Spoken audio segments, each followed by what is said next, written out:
Hello बच्चों, good morning. तो बच्चों, स्वागत है आपका हमारी क्लास में।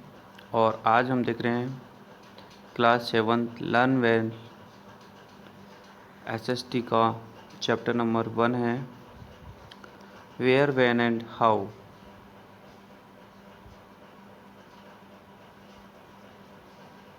कब, कहाँ और कैसे।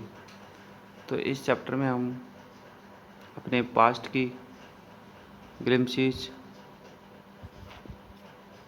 को देखेंगे कि पास्ट में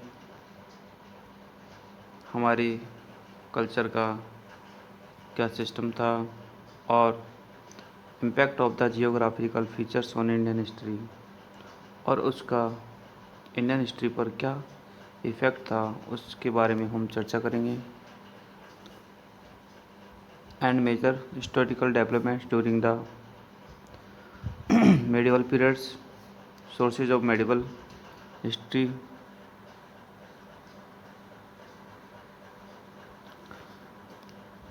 तो चलो चैप्टर को स्टार्ट करते हैं। अगर आपने हमारे चैनल को सब्सक्राइब नहीं किया है तो उसे सब्सक्राइब कर लें और बेल का बटन दबा लें ताकि आने वाले हर वीडियो का नोटिफिकेशन आपको मिलता रहे। टाइमलाइन में हम देखते हैं, ये हमारा 600 BC से लेके और 700 तक हमारा जो टाइम पीरियड है वो यहाँ पे आपको दिखाया गया है। इसमें जो स्टार्टिंग का जो टाइम होता है 700 सी से लेके और 1200 तक, इसे हम अर्ली मेडिवल पीरियड बोलते हैं। और 1200 से लेके और आपका 1700 तक का जो पीरियड होता है इसे हम लेट मेडिवल पीरियड कहते हैं। ठीक है, तो ये आपका टाइमिंग है, आपको ध्यान रखना है। Early period 700 to 1200 and 1200 to 1700 ये लेट मेडिवल पीरियड है। ठीक है, इस टाइम पे जो हमारे एम्पायर आए थे उनमें राष्ट्रकूट है। ठीक है, राष्ट्रकूट एंड चोल्स एंड राजपूत। ठीक है, 700 से लेके और 1200 तक बीसी है।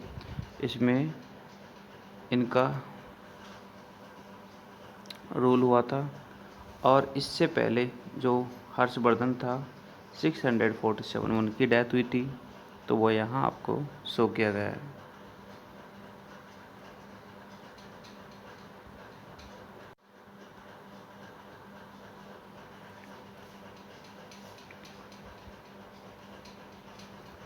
पेज नंबर 2 पे हम देखते हैं ग्लिम्पसेस ऑफ द पास्ट, कि पास्ट में हमारे साथ में क्या क्या हुआ था। तो उसका थोड़ा टाइम पीरियड को हम यहाँ पे डिस्कस करते हैं। The ancient period of Indian history ended with the death of Harsha, यानी कि पुराना जो इंडियन हिस्ट्री का टाइम था वो हर्ष की डेथ के से ख़त्म हो गया था, और उससे हमारा 600 जो बीसी का टाइम है वो एक तरह से स्टार्ट हो गया था। ठीक है, तो the presence of the powerful dynasty like, ठीक है, पाल है और प्रतिहार्ष है, राष्ट्रकूट है, चोल्स है and Rajput mark the beginning of the early medieval period. ये अर्ली मेडिवल पीरियड के ही टाइम के कुछ एम्परर थे, कुछ डायनेसिटीज़ थी जो कि उस टाइम इन्होंने रूल किया था। इसके बाद में राजपूत, ये तो हो गया अर्ली पीरियड का। And the dynasties of the Delhi sultan और regional kingdoms and the Mughals belong to be kingdom of the late medieval period. तो यानी कि दिल्ली का जो दिल्ली सुल्तान है, ठीक है, यानी कि दिल्ली में जो हमारे मुस्लिम जितने भी एम्परर हुए थे वो डायनेसिटीज है ना, और मुगल्स, बाबर, अकबर, ठीक है, उनकी डायनेसिटीज, ये सभी लेट मेडिवल पीरियड के ही। India was known as the many names in different periods, like Bharatvarsh है, भारत है, हिंदुस्तान है। Were the names of our countries the olden times यानी कि ये हमारे देश के पहले के टाइम में नेम्स थे। इन नाम से हमारे इंडिया को जाना जाता था। इंडिया द मॉडर्न नेम, और इंडिया जो है अपने आप में मॉडर्न नेम है। Was from to the river Indus, जो कि इंडस रिवर से ही पहचान में आया था। इंडस रिवर के पास पहले कुछ इंडियंस या फिर हमारे भारत के लोग रहते थे, क्योंकि इंडस जो रिवर्स थी इंडस, जिसको हम सिंधु नदी बोलते हैं हिंदी में, तो वो बहुत ज़्यादा फेमस थी, क्योंकि बस साल भर हमेशा उसमें पानी रहता था। वहाँ का एनवायरनमेंट हमेशा हरा भरा रहता था, खाने के लिए वहाँ पर सब कुछ था, इसलिए लोग उस नदी के आसपास ज़्यादा रहते थे। इसलिए इंडस यानी कि वहाँ के लोगों को इंडो ही कहा जाता था, या फिर the peoples of the Indus, यानी कि इंडस के पीपल्स बोला उनको जाता था।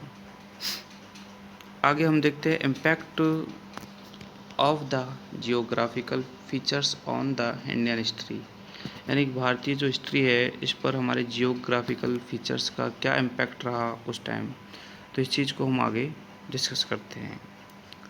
Look at the given maps of the Indian subcontinents, what comes to your mind when you look at this maps. देखो ध्यान से, जब आप इन मैप्स को देखते हो तो आपके माइंड में क्या आता है? ऑब्वियसली आपके माइंड्स में यही आता होगा कि भाई हमारा इंडिया पहले कितना बड़ा था। बिल्कुल सही है। ये जो है मैं लाइनिंग जो कर रहा हूँ, ये हमारे इंडिया का मतलब इंडस वाला एरिया था। इंडस रिवर ऐसे कुछ यहाँ से बह के जाती थी, और इंडिया अपना आज तो बहुत छोटा है, खैर आज तो इतना सा है। ये पूरा पार्ट एक तरह से हम बोल सकते हैं कुछ पाकिस्तान में गया, कुछ इंडिया में है, और ऊपर वाला पार्ट जो कि हमारे कुछ ऐसे था, बट अब आधा हमारे पाकिस्तान में काउंट होता है। तो अब का जो मैप है वो डिफरेंट है पहले की मैप से। ये आपको इधर 1154 सी का मैप आपको दिखाया गया है कुछ डायरेक्शंस के हिसाब से, तो वो भी आप देख सकते हो। ये आपका जो मैप है जिसको मैं अभी चर्चा कर रहा था, ये 17 सी का है। ठीक है, ज़्यादा पुराना नहीं है ये वाला, लेकिन ये वाली डायरेक्शन बहुत पुरानी है। आगे हम देखते हैं। देखो, there is no similarity in this maps as the science of the cartography was different in this periods, यानी कि ये दोनों जो मैप्स हमने अभी देखे थे इनमें कोई सिमिलरिटीज नहीं है। कार्टोग्राफी जो कि कार्टोग्राफी एक साइंस है जिसमें मैप्स की स्टडी की जाती है, फिर मैप्स बनाए जाते हैं। जो मैप फर्स्ट था आपका वो 1154 में बना था, जैसा कि मैंने आपको यहाँ पे बताया था, और मैप सेकंड था वो 1720 में बनाया था। ठीक है, तो the second map was used the European traders and the sailors to the reach India is more details, यानी कि जो सेकंड वाला ये डायग्राम था, मैप था, ये यूरोपियन जो ट्रेडर्स थे उनके द्वारा यूज किया जाता था। ठीक है, जब वो हमारे इंडिया में सेलिंग करने आते थे तब। ठीक है, अब देखो, chronology and geographical location are the two most features in forming of the Indian history, फिर इंडियन हिस्ट्री ऑफ इंडिया, यानी क्रॉनिकल और जियोग्राफिकल ये दोनों ही हमारे मेन इम्पॉर्टेंट फीचर्स हैं जिनसे कि हम इंडिया की हिस्ट्री को जान सकते हैं। The geographical location of India played a significant role in development of the history of India, यानी कि हमारी जो जियोग्राफिकल लोकेशन थी यही हमारे एक तरह से इंडिया की हिस्ट्री को जानने का एक सिग्निफिकेंट होता था। The great Himalaya in the north always acted as a barrier against to the foreigner invader, यानी कि जितने भी फॉरेनर इन्वेडर थे, आक्रमणकारी थे, ठीक है, तो ग्रेट हिमालय जो था, हिमालय पर्वत, हिमालय, ठीक है, ये एक तरह से क्या था, बैरियर था उनके लिए, क्योंकि इसको पार करके वो नहीं आ सकते थे। But the mountain passes like the Khyber and Bolan allowed travellers and invaders to enter India through the north west. लेकिन देखो, नॉर्थ वेस्ट से, नॉर्थ और वेस्ट जो साइड थे यानी पाकिस्तान की तरफ साइड थे, वहाँ से हमारे कुछ इन्वेडर और ट्रैवलर्स इंडिया में इंटर करते थे। The rivers in northern plains help in the settlement of the invader, यानी कि नॉर्थर्न प्लेन का जो एरिया था वहाँ पे इन्वेडर अपना सेटलमेंट करते थे, and many cities and towns developed in these plains, और यहाँ पर हमने देखा भी था हमारे पुराने समय में काफ़ी सिटीज़ और टाउन्स यहाँ पर बनाए गए थे। ठीक है, कौन से वाला पार्ट में बनाए गए थे, नॉर्थ वेस्ट में। ठीक है, The cities and towns located on the northern plains where the Ganga and Yamuna and other rivers followed become center of the great significance of the many emperor.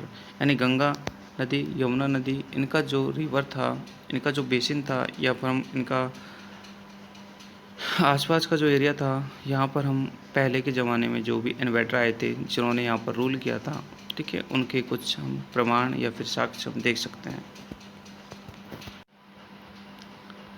आगे हम देखते हैं the Vindhya and the Satpura. ये विंध्याचल और सतपुड़ा ये हमारी पर्वत श्रृंखला है बहुत पुरानी, ठीक है। Acted as a barrier of the invader, ये भी एक तरह से इन्वेडर के लिए बैरियर के रूप में थी। Hence there were a few rules in south who developed their own unique culture, यानी कुछ ही साउथ के जो रूल्स थे जो कि उनके खुद के कल्चर के हिसाब से डेवलप हुए थे, वो फॉरेनर इन्वेडर नहीं थे। The territory of the Cholas and the Pandya, देखो पांड्य जो टेरिटरी थी और चोल जो टेरिटरी, वो एक तरह से साउथ में अपने आप ही डेवलप हुई थी और वो इनकी खुद की थी, बाहर के फॉरेनर इन्वेडर थे नहीं ये। तो they develop strong navies and the establish their empire across the Indian Ocean, यानी इंडियन ओशन तक इन्होंने इनका जो एम्पायर था वो एस्टेब्लिश किया था। इनके पास में स्ट्रॉन्ग नेवी थी, यानी कि समुद्र में इनकी लड़ने वाली फौज इनके पास थी। आगे हम बात करते हैं कुछ major historical developments of the during the medieval periods. क्या क्या मेडिवल पीरियड्स में डेवलपमेंट हुए थे उनके हम बारे में हम चर्चा करते हैं, ठीक है। तो देखो, many changes were introduce by the invader in the various field like political, social and economy की, मतलब इस टाइम जो काफ़ी तरीके से बदलाव हुए थे, पॉलिटिकल हिसाब से हुए थे, इकोनॉमिकल हिसाब से हुए थे, काफ़ी सारे चेंजेस आए थे in the medieval period. The invader took advantage of the political instability after the death of the king Harsha, यानी किंग जो हर्ष है उनकी डेथ के बाद जो इन्वेडर थे उन्होंने एक तरह से एडवांटेजमेंट उठाया था भारतीयों का, ठीक है। एंड एस्टेब्लिश देयर एम्परर्स, और हर्ष की मृत्यु के बाद उन्होंने अपने खुद के एम्परर यहाँ पर एस्टेब्लिश किए, बनाए और यहाँ पर रूल किया। The main invading tribes which came to be India were the Turkey, ठीक है, तुर्क्स, यानी तुर्की लोग यहाँ पर आए थे, ठीक है, और अफ़गान्स आए थे, पर्शियन आए थे और ठीक है, मंगोल्स आए थे। ये क्या थे, सभी फॉरेनर इन्वेडर थे। तो these invader specially the Turkish, ठीक है, इन ये सभी इन्वेडर थे जो कि फॉरेनर थे, बट तुर्क and the Mongols had a strong impact on the Indian culture and tradition, यानी कि तुर्की जो लोग थे और मंगोल्स जो लोग थे, ठीक है, ये जो कुछ डायनेसिटीज़ थी जो कि यहाँ पर आगे इन्होंने रूल किया था, इनका ज़्यादा इम्पैक्ट हमारे भारतीय समाज और भारतीय संस्कृति पर पड़ा है। Muslim invader like Mohammad of Ghazni and Mohammad Ghori were followed by the other Turks who founded of the Delhi sultan, ठीक है। आगे देखो, the Mughals were the most powerful Turco Mongolian ruler, सबसे जो पावरफुल हमारे इंडिया में रूल किया था तुर्कियों ने, वो तुर्क और मंगोल जो रूलर थे वो मुगल्स थे, जिन्होंने हमारे इंडिया पर काफ़ी टाइम तक रूल किया था और दिल्ली पर शासन किया था। Gave a kind of political stability to the our country for a very long time of period, यानी कि काफ़ी समय तक हमारे इंडिया पर इन्होंने रूल किया था। सेकंड पॉइंट है changes were made at the social and the economic level, और इन्होंने भारतीय समाज में सोशल यानी सामाजिक और इकोनॉमिकल यानी आर्थिक दोनों ही फील्ड से बदलाव किए थे। Extension of the agriculture was marked by the gradual cleaning of the forest, और इन्होंने फॉरेस्ट को काट के या फिर जंगलों को काट के जो एग्रीकल्चर फील्ड है उसको भी इंक्रीज किया था, यानी कि उसका एक्सटेंशन किया था, फैलाव किया था। नेक्स्ट है कास्ट और जातिज and the subcastes gained formation during this period, ठीक है। इस पीरियड में कास्ट और जातिज वगैरह सब कास्ट इनमें भी क्या हुआ था, एक तरह से इंक्रीजमेंट आया था, लोग बाग इनमें विश्वास करने लगे थे। And the invader what with them new ideas like Persian wheel for irrigation, ठीक है, यानी कि जो इन्वेडर आए थे इन्होंने हमारे यहाँ पे आके कुछ नए आइडियाज़ के साथ में इरिगेशन वगैरह कुछ एग्रीकल्चर में डेवलपमेंट किए थे, ठीक है। जैसे पर्शियन व्हील जो था, ठीक है, व्हील आ गया तो इरिगेशन थोड़ी ईजी हो गई। उसके बाद में देखो 4th पॉइंट है the process of the centralisation of the और रीजनलाइजेशन वर, ठीक है, interdependent and had a great influence on the one other. यानी कि the process of centralisation means होता है कि एक तरह से होल जो रूल होता है, एम्परर होता है, उसको एक सेंट्रल से ही केंद्रित करना, मतलब हर चीज़ का एक सेंट्रल हो गया, मतलब जहाँ से रूल किया जाता था और एक बहुत बड़े फील्ड पे। तो यानी सेंट्रलाइजेशन और रीजनलाइजेशन मतलब एक धार्मिक हिसाब से, ठीक है।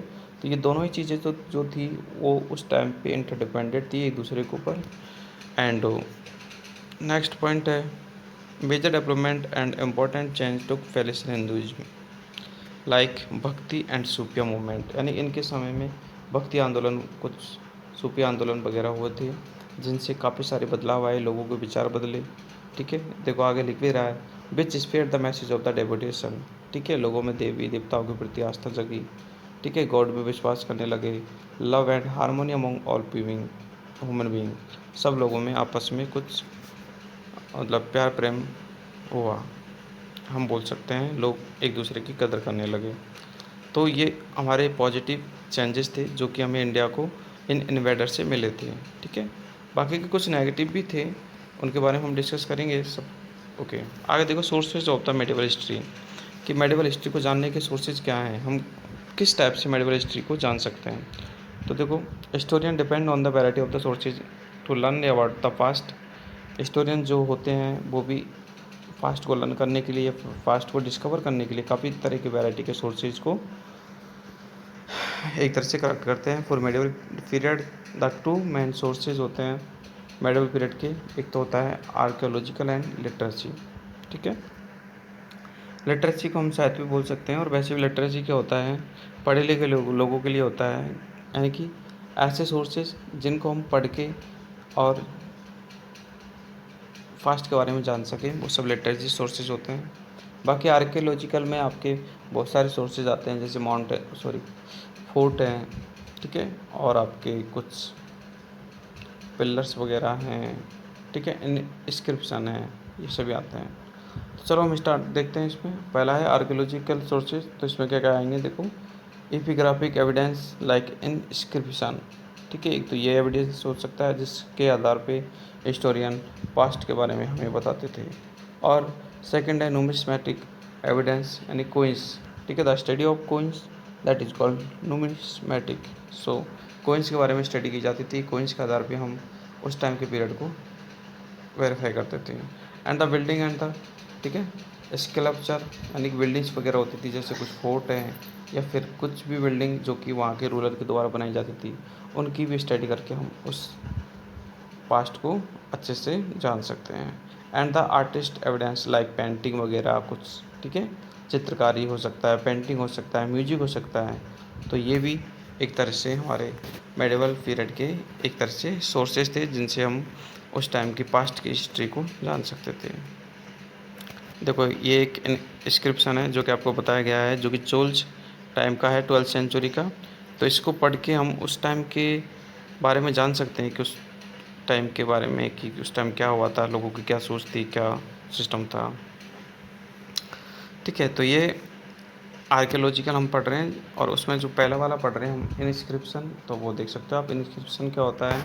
तो the study of the inscription और epigraphs in the known as epigraphy, यानी कि जिसमें इंस्क्रिप्शन की स्टडी की जाती है उसको हम एपिग्राफी या फिर पुरालेख बोलते हैं, ठीक है। एपिग्राफी आर द रिटन, ठीक है, इनग्रेव्ड ऑन हार्ड सरफेस, यानी कि जो एपिग्राफी की जाती है वो पत्थर पे या फिर स्टोन पे, ठीक है, हार्ड सरफेस पे मतलब खुदाई करके कुछ लेख लिखे जाते हैं, जैसा कि आप इस डायग्राम में देख सकते हो, ठीक है। और पत्थर पे हो सकती है या फिर स्टोन वगैरह हो सकती है, या फिर हम बोल सकते हैं कि कुछ लोहे के पिलर्स वगैरह हो सकते हैं, इन इंस्क्रिप्शन किसी पे हो सकते हैं, ठीक है। और अलग अलग लैंग्वेज में होते हैं एंड स्क्रिप्ट्स में होते हैं। तो इन ancient period epigraphy was made on the cave, पुराने ज़माने में जो एपिग्राफी होती थी या तो केव वगैरह में होती थी, गुफाओं वगैरह में, ठीक है, बॉल्स पे होती थी, रॉक्स पे होती थी, स्टोन पिलर वगैरह इन पे होती थी, ठीक है। It was even done copper plates, और कॉपर प्लेट्स पे भी एपिग्राफी की जाती थी। तो ये सबसे मेन सोर्स तो यही होता है, ठीक है, हिस्ट्री को जानने का। आगे देखो, these inscription give brief details of the temples. अब इन इंस्क्रिप्शन से क्या मिलता था, टेम्पल्स के बारे में जानकारी मिलती थी, स्टैचू के बारे में जानकारी मिलती थी, और long text in the form of the poems, यानी पोइम के फॉर्म में लंबे लंबे टेक्स्ट भी इन पे लिखे हुए मिलते थे, ठीक है। प्राइजेस ऑफ द किंग्स, यानी राजा ने मतलब क्या क्या हासिल किया अपने जीवन में, तो वो चीज़ें इसके बारे में लिखी रहती थी उन इन इंस्क्रिप्शंस पे, ठीक है। तो ये हमारा इनिशिएशन हो गया कंप्लीट। अब दूसरा हम पढ़ते हैं, वो है कॉइन, ठीक है, जिसको हम न्यूमिस्मेटिक में कन्वर्ट, मतलब the study of coins that is called numismatic. Numismatics हम जानते हैं, यानी कॉइन्स के बारे में स्टडी की जाती है इसमें। जैसे मान लीजिए आपको एक कॉइन मिला, तो इसके बारे में हम इसके बारे में जान सकते हैं कि ये कौन जो है किस टाइम का था, उस टाइम राजा कौन था, ठीक है, वहाँ की क्या लोग मतलब हिस्ट्री थी, इस टाइप से हम जान सकते हैं। तो पढ़ लेते हैं इसको, एक मिनट रुको, ध्यान से देखो। coins were the currency used by the rulers in the medieval period, ठीक है, and it was the easy to engrave anything of them. The study of coins is called numismatic, ये आपको ध्यान रखना है, क्वेश्चन है पीछे आपके। and the coins generally convey the message and the name of the rulers who issued them, ठीक है, यानी कोइन पे उस रूलर का नाम लिखा रहता था जो कि इसको इशू करता था, या फिर जिसकी रूल में ये चलता था coin. The dates of the issue help historian to clarify the doubts and the abouts the events, ठीक है। तो इस पर डेट्स भी लिखी रहती थी कि वे सिक्का कब बना है, उससे भी हम उस टाइम को जान सकते थे। Most of the coin were issued by the sultan of Delhi and the Mughal and Cholas, ये तीन जो डायनेसिटी थी जिनके द्वारा ज़्यादातर सिक्के चलाए गए थे, ठीक है। तो बस ये हो गया आपका। नेक्स्ट आपका पेंटिंग्स हैं, पेंटिंग्स को देख के भी हम जान सकते हैं कि ये किस टाइम की पेंटिंग्स है, किस राजा की पेंटिंग्स है, ठीक है। जैसे कि ये आपको एक डायग्राम में दिखा रखी है पेंटिंग्स, जो कि किसी मेडिवल पीरियड के ही टाइम की थी, ओके। अब पेंटिंग्स के बारे में पढ़ लेते हैं थोड़ा। Paintings are the very important sources of the medieval history and they tell us about the custom, rulers and the social political life of the period, यानी कुछ टाइम के क्या कस्टम थे, क्या रूलर्स का क्या नेचर था, उस स्थिति को या फिर उस सिचुएशन को ये शो करते हैं। फिर जो सबसे इम्पोर्टेंट है, जो कि हम सबको दिखता भी है और हम जानते भी है, वो है आपका ये वाला point, monuments and the buildings, ठीक है। मॉन्यूमेंट से हम पहचान सकते हैं राजा के बारे में पूरी हिस्ट्री हम जान सकते हैं। जैसे कि आप ताजमहल देख रहे हो यहाँ पे, ठीक है, कौन नहीं जानता ताजमहल को, सब लोग जानते हैं किसने बनवाया, क्यों बनवाया, कहाँ से बनवाया, कब बनवाया, ठीक है। इन सब के बारे में हम जानकारी हमें आज है, तो वो शायद ताजमहल के पास, यानी ताजमहल है तो हम जानते हैं, ताजमहल नहीं होता तो शायद हम इसके बैकग्राउंड हिस्ट्री को नहीं जान पाते। तो ये भी एक सोर्सेज है, यानी मॉन्यूमेंट्स और बिल्डिंग्स भी सोर्सेज हैं हिस्ट्री को जानने के, ठीक है। अब इसमें टेंपल भी इंक्लूड हो सकते हैं, ठीक है, और आपके मस्जिद वगैरह, फोर्ट्स है, टॉम्ब है। They not only tell us about the religious, मतलब ये सिर्फ धर्म को ही नहीं बताते, बाकी ये बताते हैं उस टाइम की सोसाइटी को, उस और आर्किटेक्चर को एंड इकोनॉमिकल पॉलिटिकल कंडीशंस को। Some of the most famous monuments are the red fort in Delhi and Taj Mahal in Agra. ये कुछ बहुत ही फेमस हैं जो कि आपको पता ही है, वर्ल्ड हेरिटेज में शामिल भी है हमारे ये, ठीक है। तो वर्ल्ड हेरिटेज में कौन शामिल होता है, बहुत ही ज़्यादा इंपॉर्टेंट होते हैं, तभी तो शामिल होते हैं वर्ल्ड हेरिटेज में। चलो, तो ये हो गया हमारा मॉन्यूमेंट्स वगैरह। अब हम पढ़ लेते हैं, ये सब आर्कियोलॉजिकल हमारा कंप्लीट हो गया है। अब हम पढ़ते हैं लिटरेसी सोर्सेज। लिटरेसी सोर्सेज वो सोर्सेज होते हैं जो कि लिखे हुए ग्रंथ वगैरह होते हैं, ठीक है, जो कोई राइटर लिख के जाता है, किसी राजा की जीवनी वगैरह है, या फिर किसी किंग की, सुल्तान की जीवनी है, जैसे अकबरनामा, बाबरनामा मुग़ल शासक ने अपने बारे में लिखी थी, तो वो सभी लिटरेसी में आती है। तो देखो, the written of the tables, the Indian manuscript है, क्रॉनिकल्स है, are valuable and vital sources of the information about the medieval India time. The literacy sources can be divide into two types. First है indigenous sources and the दूसरा है foreign sources. Indigenous मतलब Indians के द्वारा right किए गए, और foreigner के द्वारा राइट किए फॉरेनर सोर्सेज होते हैं। अब इंडोजीनियस में हम देख लेते हैं, this sources were created within the country and the, मतलब कंट्री में ही बनाए क्रिएट किए गए थे ये, and which chiefly include manuscript हैं एंड कुछ क्रॉनिकल्स हैं। The manuscript were mainly written on palm leaves, ठीक है। मनुस्क्रिप्ट है उसको पाम लीव्स पे लिखा गया था। पाम लीव्स मतलब है क्लोथ है, ब्रिज वार्क है and letter on the paper as well as, मतलब ये टाइम के अकॉर्डिंग इनको लिखा गया था। The chronicles were the records of the rules of the kings and the their kingdom. Chronicles क्या होते हैं, मतलब कोई भी राजा है उसके रूल्स एंड उसकी किंगडम के बारे में लिखा जाता है, उनको क्रॉनिकल्स बोलते हैं, ठीक है। Wards and the chronicles were appointed by the king for the purpose and they use to the record all the proceeding at the king court, यानी कि राजा के कोर्ट में जो भी कुछ होता था, किसी के बारे में फैसला लेना या फिर कोई प्रोसीजर चलता था, उसके बारे में भी इसमें लिखा जाता था, ठीक है। और thus giving valuable information about the administration of the Dutch period, और उससे हमें उस टाइम के जो एडमिनिस्ट्रेशन का जो सिस्टम था वो उसके बारे में हमें जानकारी मिलती है। And the language used in these chronicles were mostly Persian, यानी कि इन क्रॉनिकल्स में जो लैंग्वेज को यूज किया गया था रिटन में, वो उनमें से कुछ लैंग्वेज थी या तो पर्शियन थी या फिर तुर्किश थी। Hence the indigenous sources mostly conveyed the life style of rulers, their families and wars which they fought, ठीक है। तो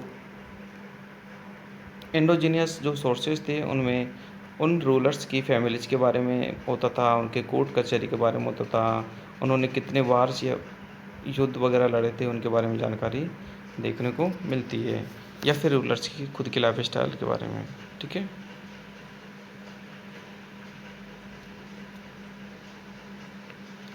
देखो नीचे कुछ फेमस क्रॉनिकल्स हमें रिटन है, उनके बारे में हम देखते हैं। तो देखो पहला है राजतरंगिणी, जो कि कल्हण ने लिखा था। इम्पोर्टेंट है, राजतरंगिणी किसने लिखा था, कल्हण ने लिखा था। On what is about it, मतलब राजतरंगिणी में है क्या है, ठीक है।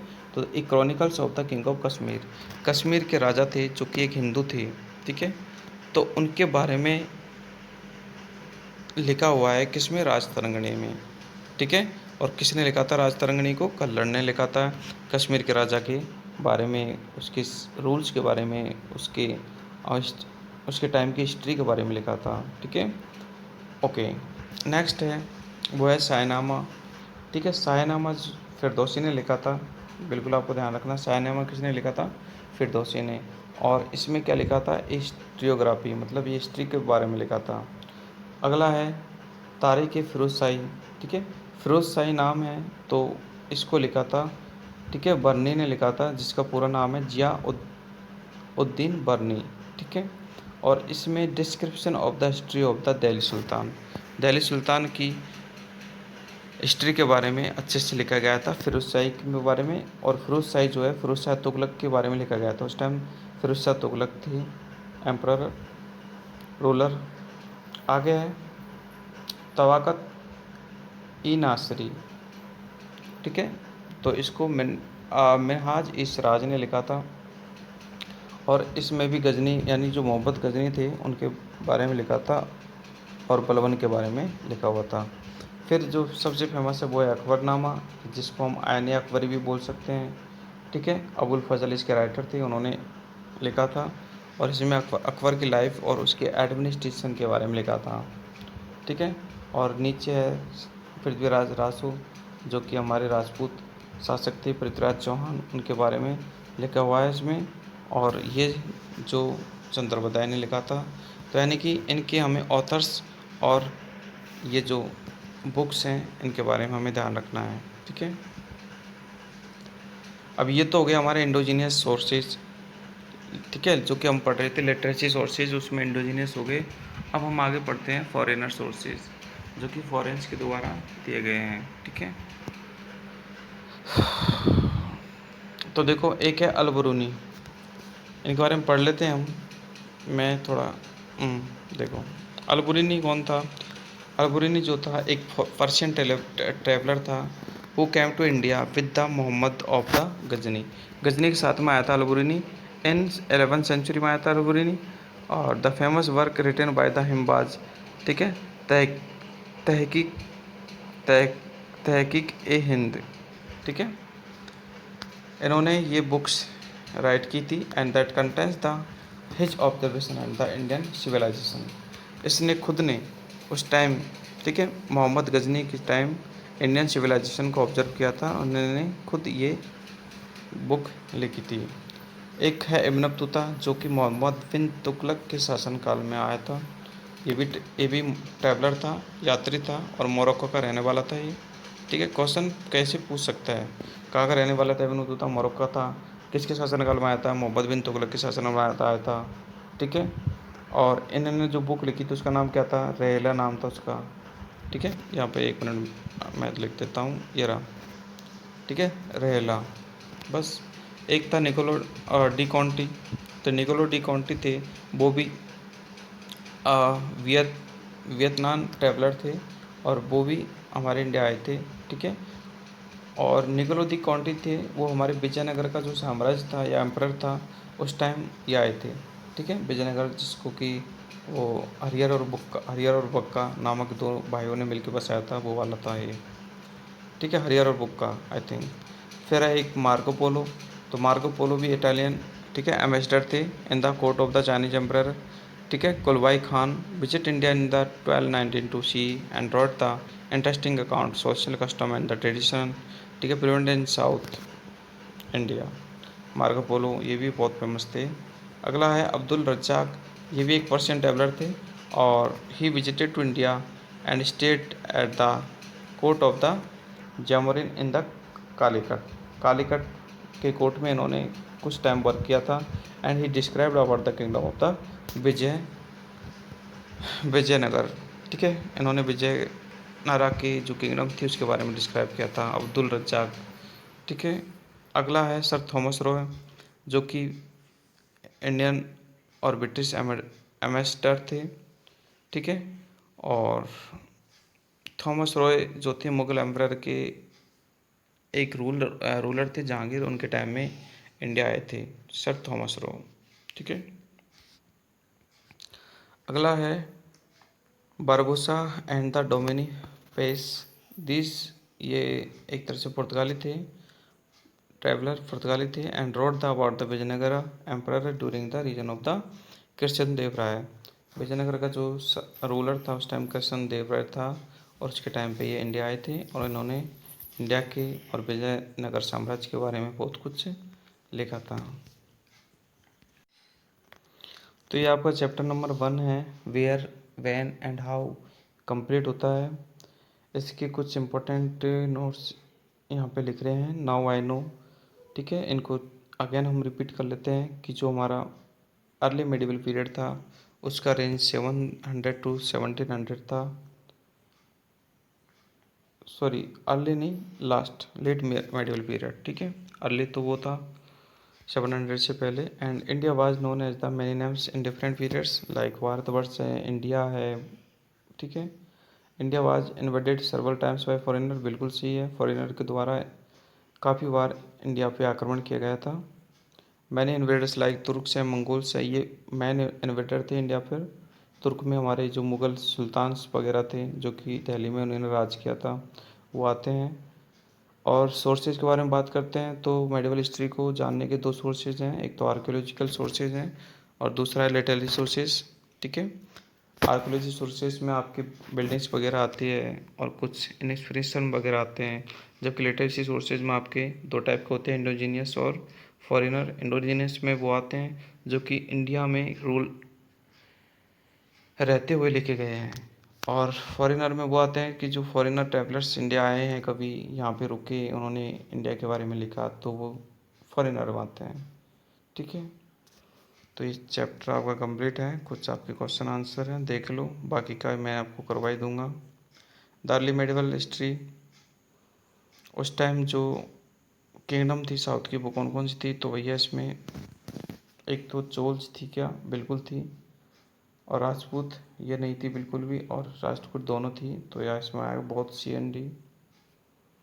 अर्ली मेडिवल पीरियड का टाइम आपको पता ही है, 700 टू 1200 और 1200 टू वो आता है कंप्लीट।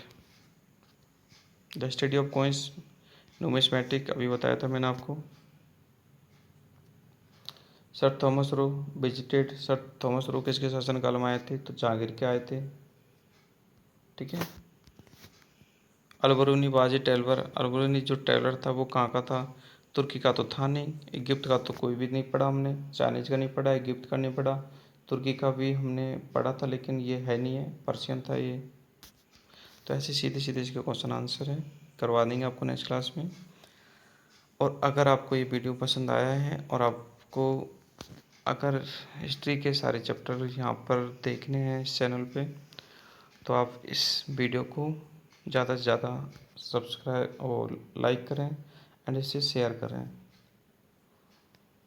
और मुझे कमेंट बॉक्स में लिख के बताएं तो मैं आपको हिस्ट्री पढ़ाऊँ। अदरवाइज़ मैं वो साइंस तो आपके चलता ही इस चैनल पे, ठीक है। तो मैं चाहता हूँ ज़्यादा से ज़्यादा आप इस चैनल को सब्सक्राइब करें और आगे शेयर करें, ठीक है। शेयर करोगे तो कुछ चैनल की ग्रोथ बढ़ेगी और आपको भी सब कुछ पढ़ने को मिलेगा।